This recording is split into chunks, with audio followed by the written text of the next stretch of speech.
कैसे हैं आप सब लोग। उम्मीद करता हूँ आप सब लोग स्वस्थ होंगे और विद्यालय परिवार की तरफ से आपकी पढ़ाई को लेकर जो भी कोशिशें की जा रही हैं उससे आप अवश्य ही संतुष्ट होंगे।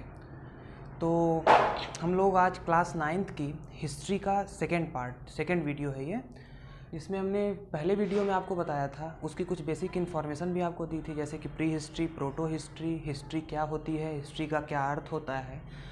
तो इस वीडियो में, और मैंने ये भी कहा था कि इस अगले वीडियो में हम लेसन को कवर अप करना स्टार्ट करेंगे। तो लेसन से पहले हमें अपने सिलेबस को जानना बहुत ही आवश्यक है कि हमारे सिलेबस में हमें पढ़ना क्या है और समझना क्या है। तो सबसे पहले हमारी किताब में हिस्ट्री को 3 भागों में डिवाइड किया गया है, जिसमें सबसे फर्स्ट है ancient history. Ancient history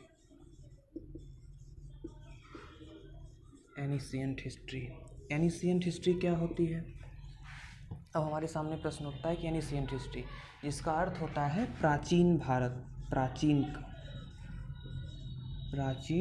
Bharat, प्राचीन भारत। प्राचीन भारत, इसे हम हिंदू काल भी के भी नाम से जानते हैं। हिंदू काल के नाम से जानते हैं, जिसमें हम सबसे पहले हम क्या पढ़ते हैं, सिंधु घाटी की सभ्यता। इसका सबसे पहला चैप्टर है सिंधु घाटी की सभ्यता। सिंधु घाटी की सभ्यता, ये हमारा सबसे पहला चैप्टर है, सिंधु घाटी की सभ्यता। सिंधु घाटी सभ्यता को हड़प्पा काल की सभ्यता भी कहते हैं, प्रथम नगरीकृत सभ्यता भी कहते हैं, जिसमें हमें आज से कुछ वर्ष पहले मानवों के होने का साक्ष्य प्राप्त होता है कि उन्होंने अब घर भी बनाए थे, कि कैसे कैसे वो उनकी सामाजिक व्यवस्था क्या थी उसके बारे में हम जानते हैं, जहाँ से हमें एक विशाल अन्नागार, स्नानागार और बहुत सारे सामान मिले हुए हैं उन खुदाई के दौरान, उनको हम इसमें डिस्कशन करते हैं। उसके बाद हम आर्यों के बारे में पढ़ते हैं। आर्य यानी कि वैदिक काल, जिसमें आर्य भारत में कब आए, आर्य भारत में कहाँ से आए और उन्होंने भारत को क्या क्या दिया, वेद कब लिखे गए, सारी की सारी बातें हमारे अगले लेसन में बताई गई। नेक्स्ट है हमारा थर्ड वाला लेसन, मगध का उदय, मगध राज्य का उदय, मगध का उदय। इसमें हमारे कई चैप्टर्स आ जाएंगे, जैसे कि अशोक, बिंबिसार और मौर्य काल, और उसी के साथ साथ चंद्रगुप्त मौर्य के बारे में हम जानेंगे, कौटिल्य के बारे में इस लेसन में जानेंगे, और उसी के साथ साथ अगला आ जाएगा शक, पांचवा कुषाण,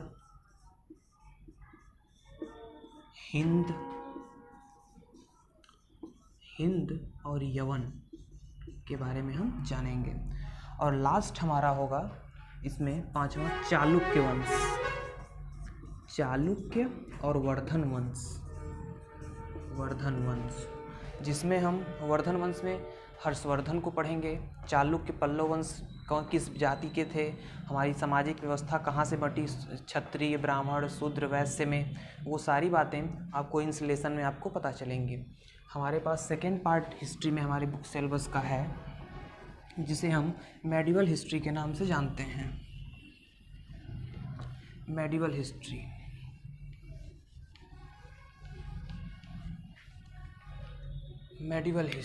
सेकेंड पोर्शन इसका है। मेडिवल हिस्ट्री को हिंदी में हम मध्यकालीन भारत बोलेंगे। क्या बोलेंगे? मध्यकालीन भारत, यानी कि मुस्लिम कालीन भारत भी इसे कहा जाता है। मेडिवल हिस्ट्री, मध्यकालीन भारत, इसमें हम कहाँ से कहाँ तक की बातों को जानेंगे।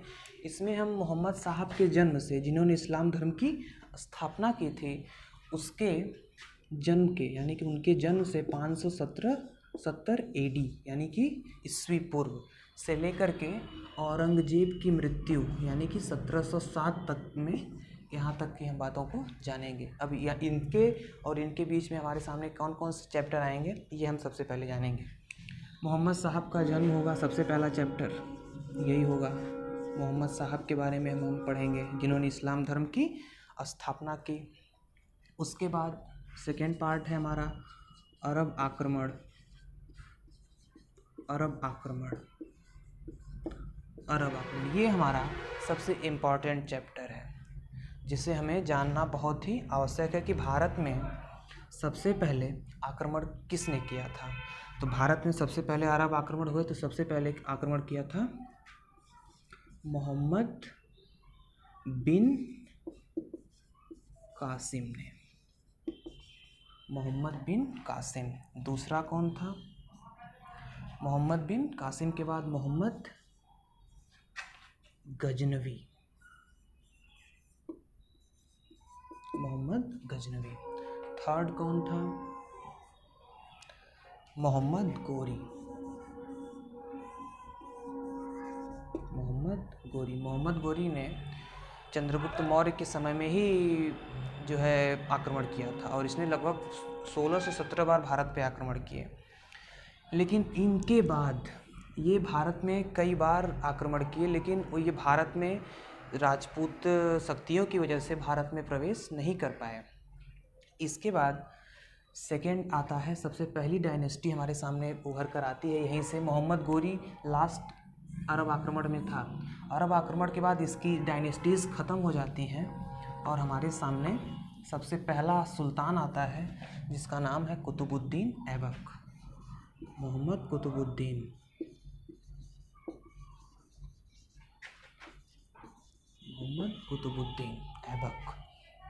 मोहम्मद कुतुबुद्दीन ऐबक के बारे में पढ़ेंगे, जिसे हम जो गुलाम वंश का संस्थापक कहा जाता है, लेकिन ये वास्तविक संस्थापक नहीं था।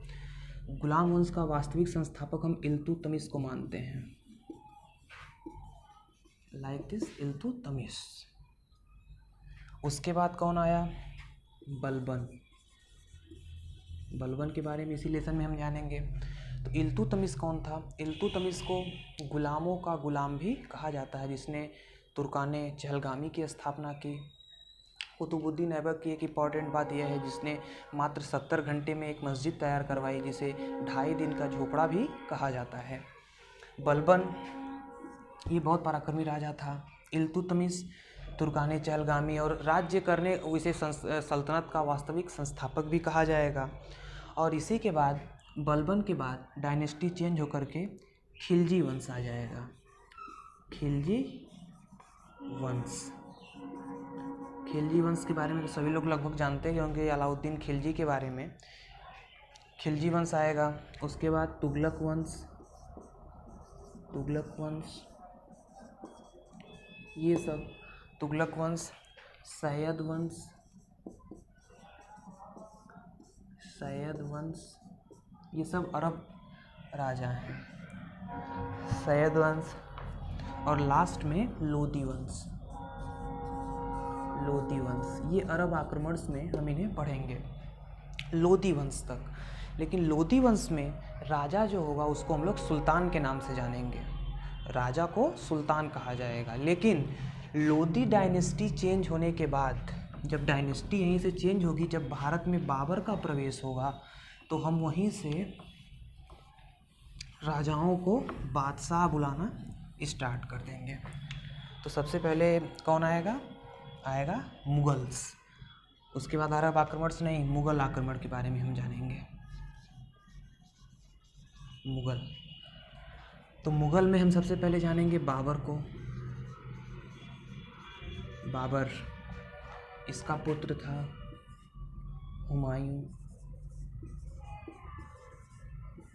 हुमायूं। इसका पुत्र था अकबर। इसका पुत्र जहांगीर। जहांगीर का पुत्र शाहजहां।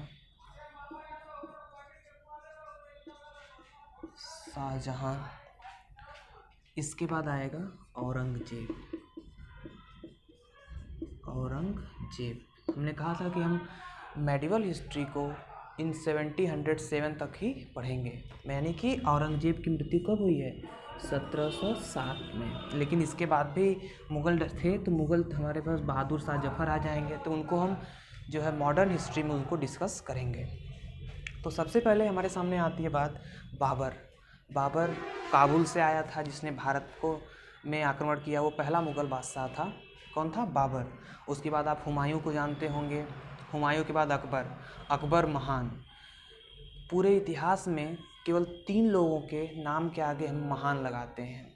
सबसे पहले सिकंदर महान, दूसरा अशोक महान और तीसरा अकबर महान। अब इन्हें महान क्यों कहा जाता है?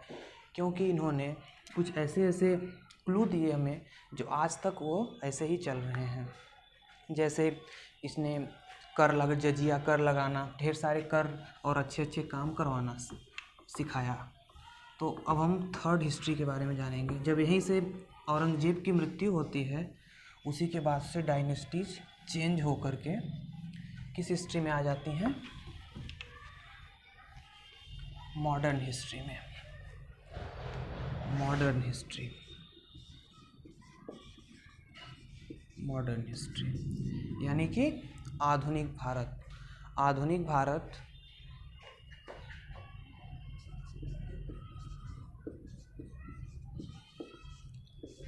आधुनिक भारत लगभग 1707 से 1964 तक इसका टाइम पीरियड है। अब आप सोच रहे होंगे कि हमारा देश तो 1947 में ही आज़ाद हो गया था, लेकिन हमने 1964 तक क्यों लिखा है? तो 1964 तक लिखने का भी उसका कुछ कारण है। उसका कारण ये है कि इसमें हम क्या क्या पढ़ेंगे, पहले वो हमें जानना बहुत ज़रूरी है। कारण अभी हम आपको बता रहे हैं, अभी उसी में कारण छुपा हुआ है। तो हमने कहा था कि औरंगजेब के पुत्र का नाम है बहादुर शाह जफ़र। बहादुर शाह जफ़र। इसकी एक पुत्र और 3 पुत्रियाँ थीं, जहां आरा, आलम आरा और एक पुत्री थी ईशान आरा। किसकी पुत्री थी? औरंगजेब की, यानी कि बहादुर शाह जफ़र की बहन। तो हम उनको भी बारे में जानेंगे, क्योंकि उसमें जहां आरा बहुत इम्पॉर्टेंट है। उसी में हम बहादुर शाह जफ़र के समय में ही मुग़ल बादशाह वो दिल्ली में बैठा हुआ है, बहादुर शाह बिल्कुल अच्छे से, लेकिन उसी समय में यूरोपीय कंपनियों का भारत में आगमन होगा। यूरोपीय कंपनी का आगमन, कंपनियों का आगमन होगा। यूरोपीय कंपनियों का आगमन होगा। मराठा और मैसूर राज्य के बारे में हम जानेंगे। उसके बाद 1857 की क्रांति के बारे में पढ़ेंगे। 1857 की क्रांति। स्वामी दयानंद सरस्वती के बारे में पढ़ेंगे। स्वामी दयानंद सरस्वती के बारे में पढ़ेंगे। और उसी के साथ हम लोग प्रार्थना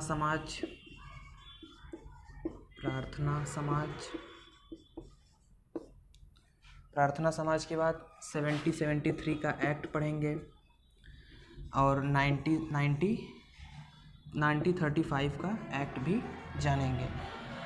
और उसी में मुस्लिम सुधार आंदोलन एक सबसे इम्पोर्टेंट चैप्टर हमारे सामने आएगा। मुस्लिम सुधार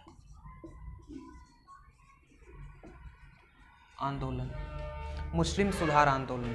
और उसी के बाद हम जानेंगे इसी मॉडर्न हिस्ट्री में ही कि भारत में सबसे पहले कौन सा विदेशी आया था। तो आपको पता होगा कि भारत की खोज वास्को डी गामा ने की थी। वास्को डी गामा ने भारत की खोज की थी। वह 1498 में कालीकट के बंदरगाह पर पहुंचा और कालीकट के राजा उस समय थे राजा जमेरियन। और वास्को डी गामा कहाँ का रहने वाला था? वास्को डी गामा पुर्तगाली नागरिक था। कहाँ का था? पुर्तगाली नागरिक था। वो यहाँ पर किसके रास्ते पहुँचा था? जल के रास्ते से पहुँचा था। तो उसने कालीकट के राजा जमेरियन के दरबार में जब वो पहुँचा तो वहाँ से उसने कुछ मसाले खरीदे और अपने देश को लेकर के गया। यानी कि कहाँ लेके गया? पुर्तगाल लेकर के गया। पुर्तगाल जब वो उस मसालों को लेकर के गया तो वो मसाले लगभग वहाँ 60 गुना दामों पर बिके। कितने गुना दामों पर? 60 गुना दामों पर। और यहीं से वास्को डी गामा समझ जाता है कि भारत से हम जो भी सामान लेकर के आएंगे हमें यहाँ पर अच्छा फ़ायदा होगा। इसी कारण वो भारत से मसाले, घोड़ों का व्यापार कहाँ सबसे पहले उन्होंने अपनी कंपनी गोवा के मसूलीपट्टनम में लगाई। और लास्ट में हम बोले थे कि 1964 तक हम इस मॉडर्न हिस्ट्री को डिस्कस करते हैं। 1964 तक मॉडर्न हिस्ट्री को इसलिए डिस्कशन में लाया जाता है क्योंकि सबसे पहले भारत में 1498 में पुर्तगाली आए और 1964 में सबसे अंतिम में वो गए भी। इसी कारण हम मॉडर्न हिस्ट्री को 1964 तक पढ़ते हैं। तो हमारा देश आज़ाद कब हो गया था? 1947 में। लेकिन हमारे देश को पुर्तगाली छोड़ करके 1964 में जाते हैं। इसी कारण मॉडर्न हिस्ट्री को हम डिस्कशन में 1964 तक लाएंगे। तो यही हमारा सिलेबस है। और इसी में हम एक चीज़ इम्पॉर्टेंट चीज़ और जानेंगे कि सबसे पहले भारत की कौन सी कंपनी लगी। सबसे पहले भारत में कौन सी कंपनी आई? तो आप जानते होंगे सबसे पहले कंपनी टाटा आई, लेकिन उससे भी पहले एक कंपनी आई जिसको सावज नाना भाई डाबर ने लगाया था। सावज नाना भाई डाबर, सावज नाना भाई डाबर ने लगाया था। जो आप डाबर कंपनी के ढेर सारे सामान खरीदते हैं वो सबसे पहले कब लगी थी, किसने लगाई थी? उसके फाउंडर कौन थे? सावज नाना भाई डाबर। और उसी के बाद टाटा की कंपनी लगती है, लेकिन ये कंपनी कुछ दिन के लिए फिर बंद होती है। इसी कारण हम टाटा को ही सबसे पुरानी कंपनी के रूप में जोड़ते हैं। तो ये हमारा सिलेबस था। सिलेबस के बाद अब हमारा सबसे पहला चैप्टर होगा सिंधु घाटी की सभ्यता। सिंधु घाटी की सभ्यता, ये आप लोग इसको कॉपी में नोट डाउन कर लीजिएगा वीडियो को रोक करके। अब हमारे सामने हमारा पहला चैप्टर है सिंधु घाटी की सभ्यता।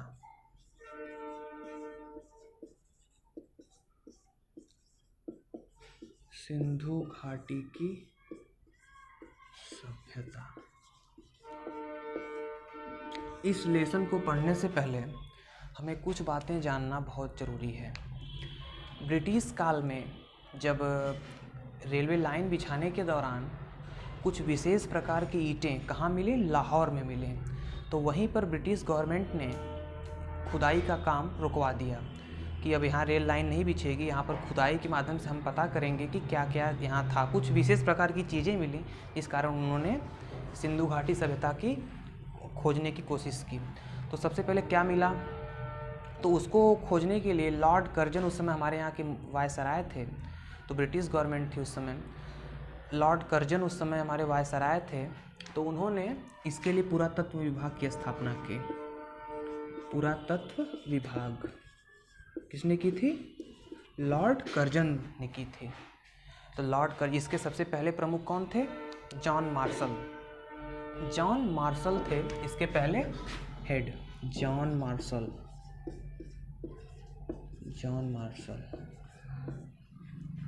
तो आज के लिए हम इतना ही जानेंगे कि सिंधु घाटी सभ्यता में हम स्टार्टिंग पॉइंट्स हम इसको आप लोगों को नेक्स्ट वीडियो में बताएंगे। आपका पहला चैप्टर यही है, सिंधु घाटी की सभ्यता। आप लोगों अगर किताब आप लोगों के पास हो तो आप लोग उसको रीडिंग अवश्य कर लीजिएगा। और उसी के बाद हम आप लोग इसमें को याद करने से ज़्यादा बातों को समझने की कोशिश करिए, क्योंकि ये काफ़ी बड़ा लंबा सिलेबस है आपका। इसको याद करने में आप लोगों को बहुत सारी कठिनाइयाँ आएंगी। तो आप लोग उसको समझने का अच्छे से अच्छा प्रयत्न करिए। और उसी के साथ ही ये जो आज हमने आपको सिंधु घाटी की सभ्यता के बारे में बताया, आप उसको अच्छे से जानिए। नेक्स्ट वीडियो में हम आपको और भी बातें बताएंगे। धन्यवाद।